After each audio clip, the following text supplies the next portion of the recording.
Earlier this month, I bought a broken down old kitchen table for $10 at an estate sale. I worked many hours repairing, restoring, and transforming it into a really cool bench. The amazing thing about this is that it looks like a great bench, but it's obvious that it was made from an old table, just like you'd find at Grandma's house.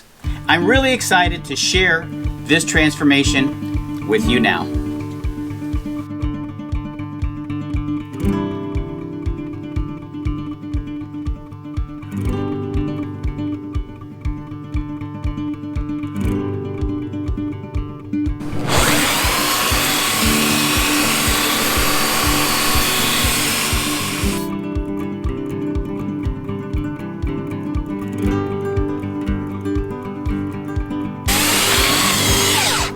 Right in the middle of sanding the top, my Craftsman belt sander motor died. They sure don't make them like they used to. So what did I do?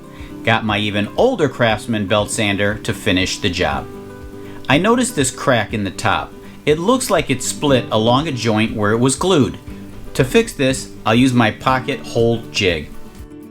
I'll give you more detail on this process in a future quick tip video. Let's just say that it worked better than expected.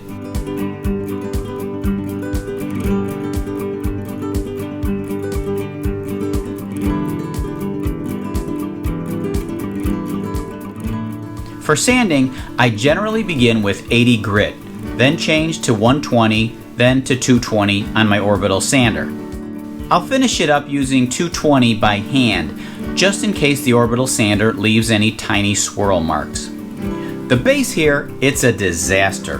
The 4 feet are warped, 2 are cracked off. The round center and flat base have multiple splits in them.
Now the fun part, staining. This is where you get to see your project come alive.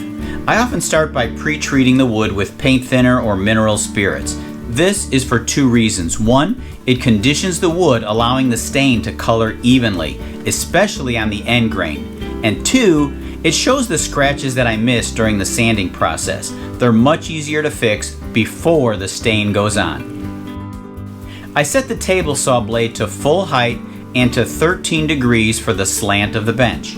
Why 13? I don't know, it's just a guess. Fortunately, I'm a good guesser. I cut this 2x4 13 degrees as well. This will get screwed and bolted into the bench seat. I also added a couple of vertical 2x4 supports as well. Now that the round center has dried overnight, I need to cut it to the right height in order for my bench to sit 18.5 inches off the floor. To remove the screws, I'm using these 2 nuts, which will allow me to remove and also to reinstall them later.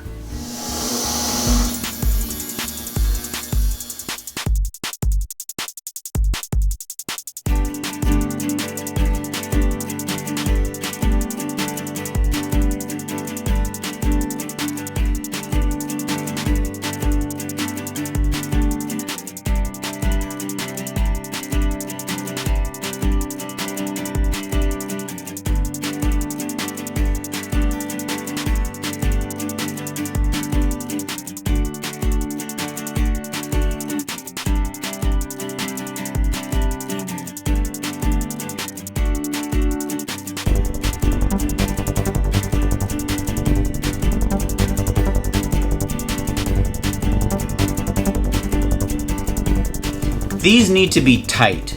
To get them nice and tight without splitting the wood, I'm using this concoction I made from mineral oil and beeswax. It acts as a nice lubricant.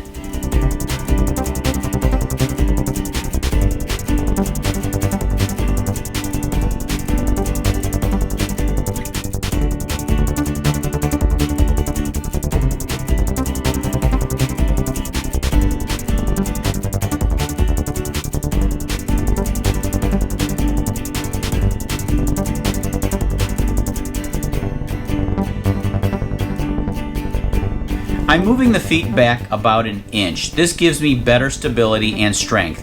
It also keeps them from sticking out too far.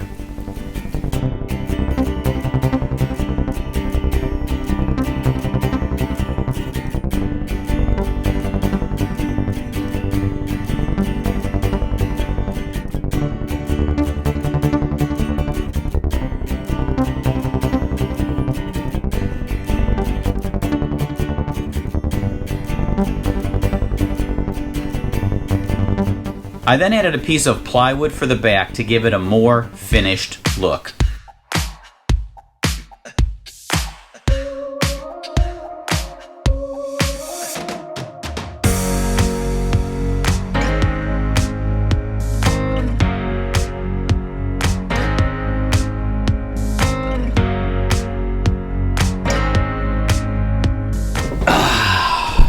Well, this sure was a lot of work.